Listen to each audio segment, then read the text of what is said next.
horrible day. A day that no mother and father should ever have to go through. A community fighting through the pain and looking to heal. Uvalde marks 1 year since a gunman entered a classroom at Robb Elementary, killing 19 children and 2 adults. I don't want any other parent to have a funeral for their child. So that is why we do what we do. We fight so that nobody ends up like us. Victims' families keep fighting for accountability, new gun control measures, and increased school safety. We take a look at some of those changes. And access to mental health resources, the organizations helping people heal. Welcome to KENS 5, and thank you for joining us for our special look at Uvalde 1 year later. I'm Audrey Castoreno. May 24th, 2022, one of the darkest days in Texas history. 19 students and 2 teachers were killed inside 2 Robb Elementary School classrooms. The demand for accountability remains strong in Uvalde a year after the attack. The inaction to save lives at Robb Elementary still has people furious and calling for change. KENS 5's Marvin Hurst takes a look at who has been held responsible and who has not. The darkness feels rooted at a place where pain and reverence has multiplied into crosses. As the cardinal chirps loudly above the scene of mass casualty, so have the cries for accountability for May 24th. We have to show that we can hold them accountable. First target seemed to be first-year principal Mandy Gutierrez. She was placed on paid administrative leave on July 25th, accused of not using the school's intercom to warn her school about the shooting and not reporting an untrustworthy lock on one of the classroom doors where the shooter went on a rampage. Gutierrez fought the blame, got reinstated, and gained a new position in the district as Assistant Director of Special Education. Then there's Pete Arredondo. Y'all hire him, y'all can fire him. Who said he didn't think that he was the incident commander for the shooting at Robb Elementary School, even though he was the police chief for Uvalde Consolidated ISD. In fact, he told investigators looking into the lack of action from law enforcement, his effort to evacuate was about the preservation of life. Of course it was not the right decision. It was the wrong decision. Meantime, teachers and students were at the mercy of an 18-year-old shooter for 77 minutes. Arredondo resigned from his city council seat in July. Then he was fired as police chief on August 25th. Next, a real shocker. Nearly a month and a half later, the Uvalde school system suspended its entire police department after a report the district hired a DPS trooper who responded to the school shooting. Troopers from the Texas Department of Public Safety provide security for the campus now and extracurricular activities. That's until the school systems department rebuilds its force and trust. We're just going to keep coming up here. Yeah.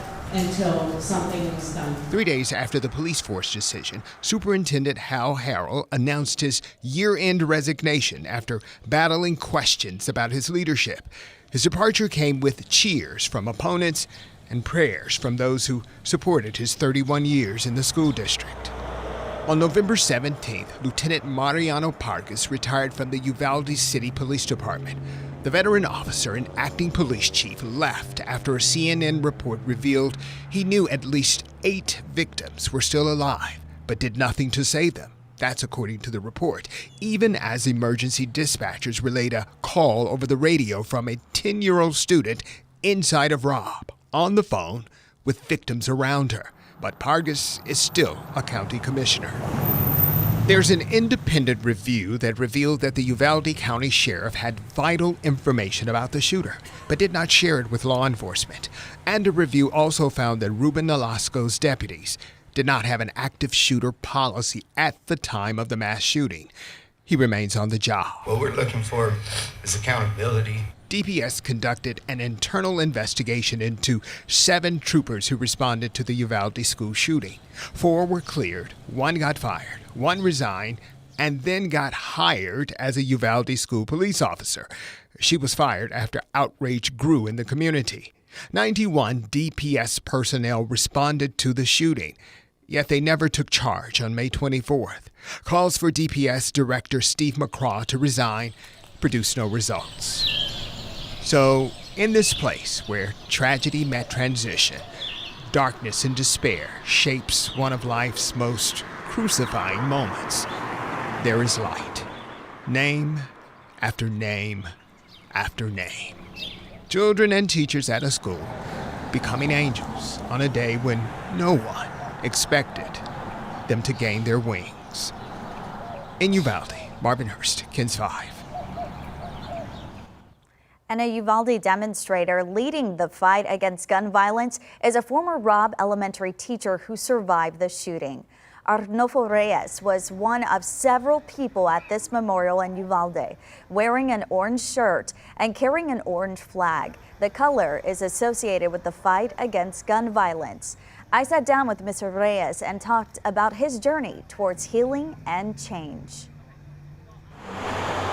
Orange flags catch flight in the wind. The color orange is used to represent end gun violence.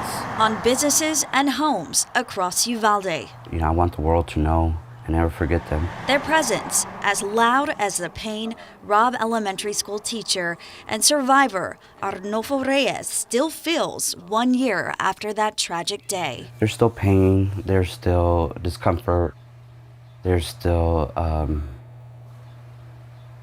just reminders of that day. Surrounded by these flags, Reyes reflects on his journey towards healing this past year. At the beginning, I had a lot of survivor's guilt, of course, because I was the only one that survived, and Reminders of his 11 students lost surround him at his home. Some days are just harder than others, of course, but I try to live each day, in their honor and, for them, because if I don't, then, who is, right? The memories of the 21 driving his fight against gun violence. I go into a store, I think about it. Outside, I think about it. It's just constant anxiety, constant thing, fear. And nobody deserves to live like that. Nobody. This is America, the land of the free. I don't feel free. I don't feel like I can go just anywhere now, So, and because of the brave, well, I don't know about that one. You saw 376 cops out there. They weren't brave. There's parts of the system that are broken, His fight for accountability. You see the videos, you see all of that. The evidence is there. The evidence is clearly there. I don't know what they're waiting for. If they're thinking that it's gonna affect their families and stuff like that, look what it affected all 21 families, all the other survivors. With a message for his community. Bear with us, We're not trying to make corruption in the town. We're still here. We're suffering it a year later. We're still at it, and so we need closure. We need answers. Will you ever stop fighting for that? No, I won't ever stop. Like I said, I would not let my kids die in vain. So armed with his orange flags, Reyes will continue on. Someday, do you ever think you'll go back to teaching, or do you feel like this is now your mission in life? That's a hard question, because being a teacher was my identity. I was part of the community, part of students' lives. It was part of my identity, and that sort of died that day also. In the meantime, I will be an activist for my students and for all my fellow teacher friends. And school security has changed since the shooting at Robb Elementary. An expert talks with KENS 5 reporter Nicole Kahn about what parents should know. 1 year later, parents here and around the country are still uncertain and anxious about security in schools. They want to know if their school is doing everything possible to keep students from harm. Many schools are focusing on strengthening security measures after the shooting at Robb Elementary.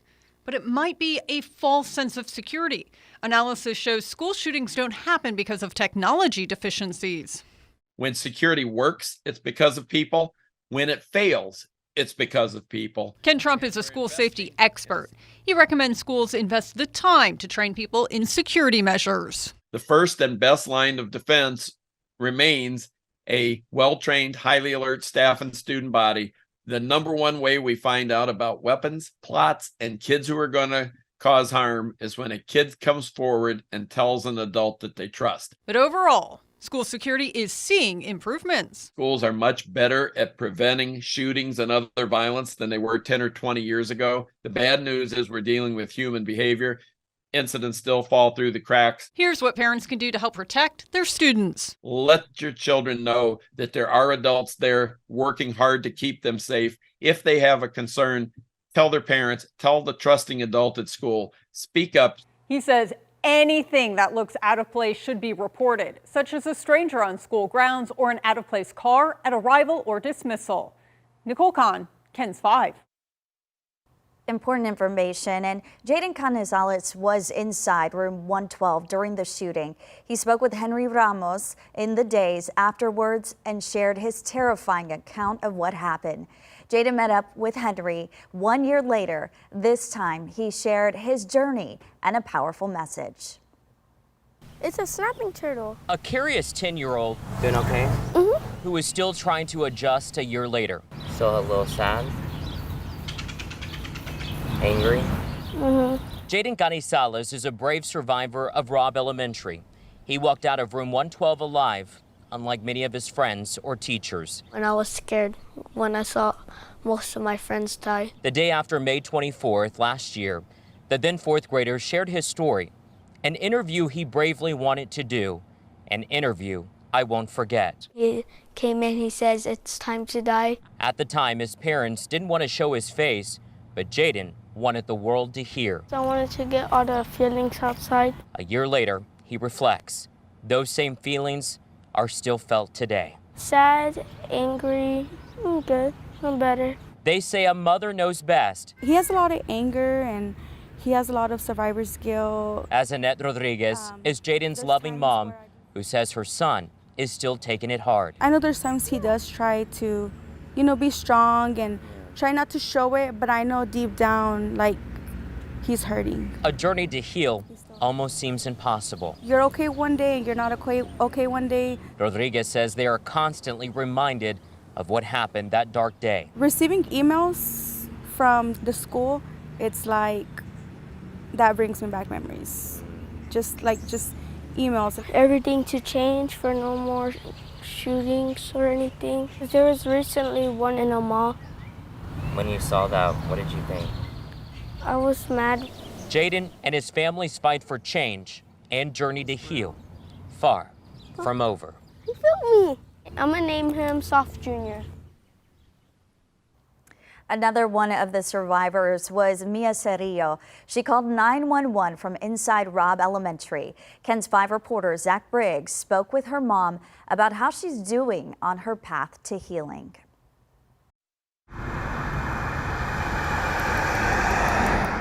As you make your way through Uvalde, you'll see signs of strength. Beautiful reminders of the 21 souls lost 1 year ago. Just blocks away from Robb Elementary. Being kids again, it's a lot better. Survivor Mia Cerrillo is surrounded by love as she endures her long journey of healing. The kids understand that she goes through some stuff, and we're all there for her to make sure that she's comforted. Abigail Velaz, a mother of 5, helping absorb the pain felt by her daughter, who witnessed the murder of her classmates and teacher in room 112. We were just watching a movie. As Mia testified in a pre-recorded video before Congress, she quietly called 911 while covered in her peers' blood, hoping for an end to the horror. I told her that we need help and to send the police. Since May 24th, Mia has struggled. Showering was hard for her. One of us had to be in there with her. Moving around the house, she didn't like to do it by herself, so she always had her brothers or somebody to go with her. There are barriers of trust. She doesn't like to go to counseling, so we have to find a person that she feels comfortable talking to.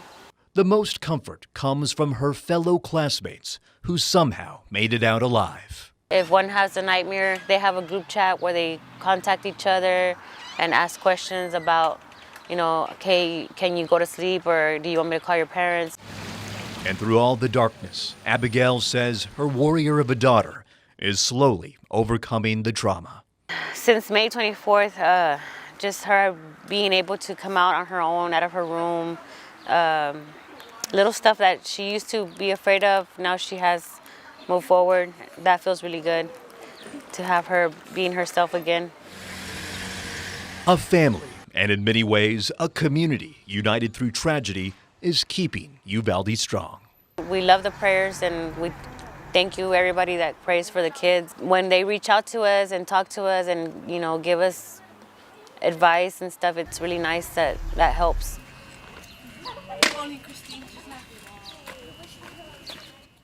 Well, like you heard, the shooting in Uvalde leads to the need for access to mental health resources. The trauma doesn't just affect the families and survivors, but people who indirectly learn about the horrific events.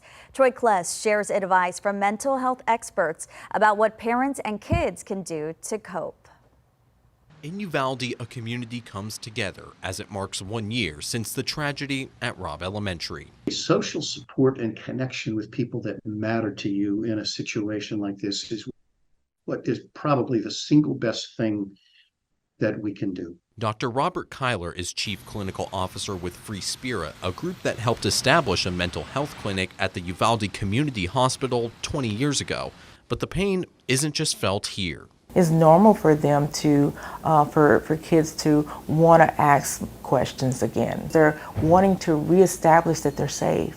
Donna Costa works with the National Alliance of Mental Illness in San Antonio. Their office got calls from concerned parents after the shooting. Costa says parents should create a safe space for themselves and for kids to express grief. Kind of be open and honest. Say, yeah, I'm thinking about that too. It's kind of bringing some stuff up for me, and I'm feeling sad, because that helps the child know that I'm not just kind of like on an island. It may be hard to have that conversation. Yeah, it's going to make you uncomfortable, but you know what? I say sit through that discomfort because, our youth really need that. Taking care of yourself or your community are different ways of coping. We can all find our way to do something positive in our own lives or our own commitment to causes or passions. Troy Kless, KENS 5. Crisis and counseling teams are in Uvalde to help the community through their grief. The Ecumenical Center in San Antonio responded immediately after the tragedy. We caught up with them and the center's CEO, Mary Beth Fisk, about their journey over the last year and the work that they've been doing there. We've also done some support groups to allow people to come together and express what they're feeling. And very importantly to note that while these services have been available and utilized in the Uvalde area, everyone is on a different journey, and the timing for their journey and when they're ready for reaching out for help may be different from one person to the next. Fisk says over the last year, they provided licensed professional counselors, psychologists, social workers, and peer support specialists to Uvalde. And one nonprofit organization has been in Uvalde for 2 decades, providing a host of financial and mental health resources. Zach Briggs spoke to the organizers stepping up to help the grieving community.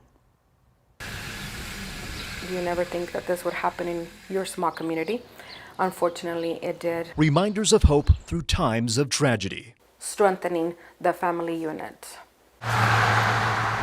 Family Service Association of San Antonio has roots in Uvalde going back 22 years. Alejandra Castro, Director of Rural Services, reflects on the organization's immediate response after the shooting at Robb Elementary. Family Service was one of the agencies that responded since the second day. We were there supporting the community in general. And since then, we have transitioned and we have expanded services. Over the past year, Family Service has worked with those directly and indirectly affected by the crisis. Castro stressed survivors, parents, and the community are not alone in their journey through grief, although everyone's journey is different. We know this is something that many individuals experience and might not be ready, right away. Others have been ready from day one. Some are not ready yet, almost a year later. Family Service deployed additional teams of counselors with one of the major focuses being the children. Making sure we provide services at the school campuses, different school campuses, because we know that our triggers is something that happen every day and we don't know what that's going to be. It takes a coalition of entities to come together and provide support for the families who've been scarred by what happened a year ago. Not only strengthening the individual to go back and continue to not only to support their family, but also going back into the community to learn the skills, how to continue with their lives in a positive manner. And visitors to Uvalde are working to console those who are grieving with the Song from the Heart. KENS 5 reporter Sarah Duran has a story.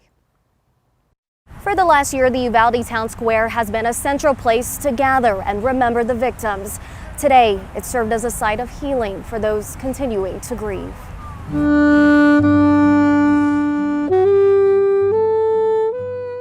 A song not traditionally played by mariachis. It is a prayer. For this community continuing to heal 1 year later. Amazing Grace, moving families to tears in the Uvalde Town Square. The mariachi songs were very touching. For Julian Moreno, it's a hymn of salvation. It also mentions that one of these days we shall see each other. Hopes of reuniting with his great-granddaughter, Lexi Rubio, a victim of the mass shooting at Robb Elementary 1 year ago. Moreno is taking today to reflect on her life. We're trying to move forward, while others are taking a stand. Michelle Prouty looks back on a year she says was filled with adversity. Hopefully after this, some things will change, but I'm here just to keep offering support. Mariachi Alejandro San Miguel giving back to Uvalde the only way he knows how. It's my gift. Music is a gift for all. Touching the hearts of those affected by this tragedy. In Uvalde, Sarah Duran, KENS 5. Besides beautiful songs, monetary gifts, cards, banners, and donations have been pouring in to the city of Uvalde since May of last year. The local library in the heart of the city has seen an overflow of support from around the world since that tragic day. Clark Finney had the chance to learn how an archivist and local artists are preserving history in hopes of creating a brighter future. 19 students and 2 teachers. It's mixed emotions. Through this tragedy, we try to take this and try to bring light to it and focus on what is here and what is good. Are leaving a permanent mark on the place they once called home. I've seen these for months. Prior to even working here, I saw them on the library's Facebook page, and they're these beautiful pieces of art. Inside the city library, there are archives dating back to the early 1900s when the library first opened. Now, the date many would rather leave in the past is a part of its history. It's artworks, custom cards, all hand painted or... Tammy Sinclair is the archivist in charge of Los Angelitos de Robb, a commemorative project she's in charge of due to the massive amount of gifts and donations the library has been receiving since May 24th of last year. We received banners from all over the United States. Some of our books that were sent in even came from Australia. She's the one who sifts through all of the donations. Through Humanities Texas, Dr. Eric Luffner came to us, and Mendel Morgan is our director, and said, "We're here to help. How can we help?" El Progreso Memorial Library has gotten the grants necessary to keep the memory of those lost in the Robb Elementary tragedy alive. They're all unique. They're all different sizes, especially at the base. As we put the boxes together and appropriately started storing these for archival purposes, we cover it with acid-free tissue, and it felt like I was putting the children to bed. And so it's, you know, your emotions are all over the place. 21 wooden cutouts of the 19 students and 2 teachers who lost their lives. In this case, a local artist took the time to create each of these pieces you're seeing on display. What you're seeing here, this is by artist Kimberly Morgan. And she isn't the only contributor. Cristina Noriega has been using her talent outside of the walls of the library on a canvas of a different kind. Someone tagged me in a post, a man by the name of Abel Ortiz, who lives here in Uvalde and has an art lab, Uvalde downtown. It was his vision to do a 21 mural project to honor the victims. Within a couple of weeks following the tag on social media, she got the call. Okay, you're gonna paint Amory Jo Garza. Her story was one of the first that I actually heard because her father was on, I think, Anderson Cooper outside of Robb Elementary, and he was crying, of course, and talking about her. And it just really hit me. She's forever remembered as a hero for trying to call 911 while gunshots rang out inside her elementary school. That's how she lost her life. During the month of July, multiple muralists came together to complete their portions of the project. I'm recording you both. It was an intense experience because it was long days, it was very hot, it was over 100 degrees. There were a lot of people coming and going all day. Some knew her, some were just people that had heard that this was happening, and they would bring us food and drinks. The painting of 10-year-old Amory can be found on a repurposed warehouse near the town square. Her 10-year-old classmate Maite Rodriguez and her teacher, 44-year-old Ava Morales, are depicted right by her side. The 21 murals are spread between 9 locations downtown. She, along with Tammy and many others, have been using their gifts to transform the way people see the city of Uvalde and the victims who are gone too soon. You know, it's hard to summarize, the impact of the mural project, but I think the takeaway is that these children were loved, they were talented, they had dreams. People will remember the first thing probably how they died, but the families have said we want people to remember how they live. So I think that's what these murals do. We're stronger together. I mean, that to me, we're resilient as humans, we're resilient as a community. This is hard, it will never be easy. We're never going to forget.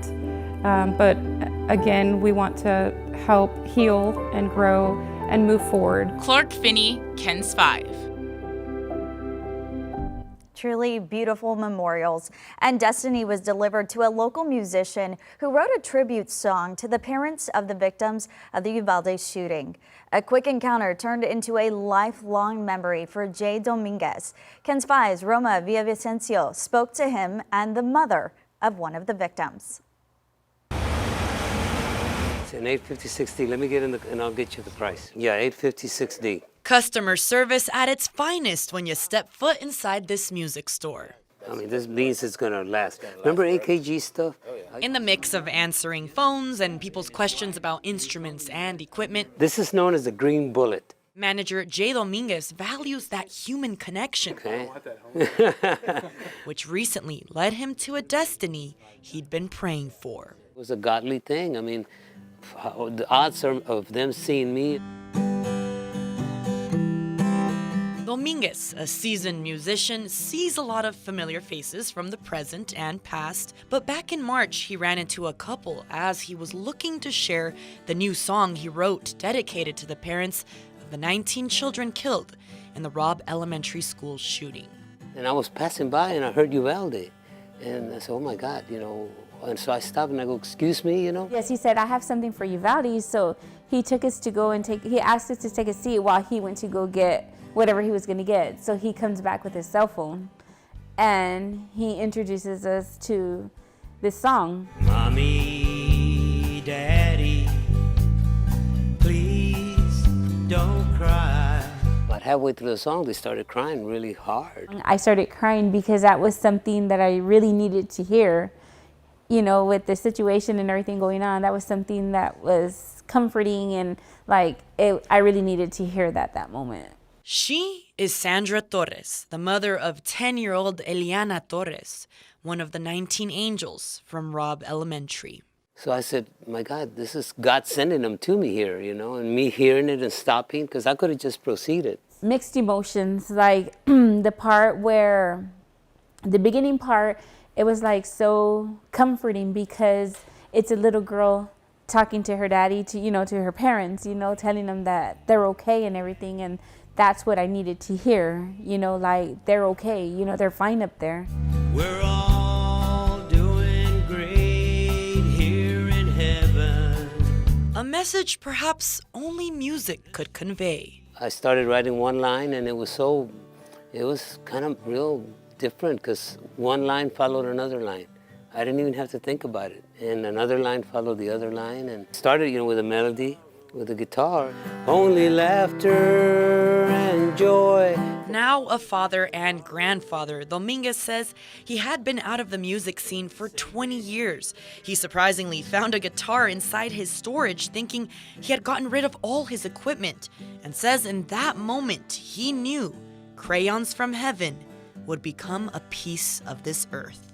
That was my hopes, that I could make a positive difference in their lives, and committed 80% of whatever profits. I hope it generates some kind of profits, and if it does, I committed 80% to them, so that they can get the majority of it all. I love her bed. Is this how it always was? No, this is a bed that she always wanted. She always wanted a princess bed. Torres shared this intimate space with us. The pictures, Cinderella carriage, pink theme, showing exactly the type of little girl Eliana was. When they see her picture, I wanted everybody to know that she was, since baby, she was a very happy baby, like always smiling. Of course, she had her ways, because she was either her way or no way. But other than that, like, she was a very loving, caring, beautiful little girl. She loved baseball. Up, down, left. And being goofy on TikTok with her older sister. Torres can hold on to these memories, but explained the hardest part of grieving is not being able to hear her daughter's voice. Honestly, what I miss the most is every morning, the phone calls before school, letting me know that, it was time to go to school already, and that she loved me. And, that was the very last thing she told me on that conversation was, I love you, Mommy. I love you so much. And what I'd give to hear the I love you, Mommy, one more time. More colorful now. For now, it's through Dominguez's song that Torres will be reminded her little girl is singing in heaven, where they'll meet again. Please don't be sad. There isn't any sorrow. Roma Villavicencio, KENS 5 News. A beautiful song and a touching story as we wrap up our remembrance of Uvalde 1 year later. Thank you for spending some time with us as we've been honoring the memory of the students and teachers lost at Robb Elementary. We leave you now with a commemoration of the 21 lives lost that day.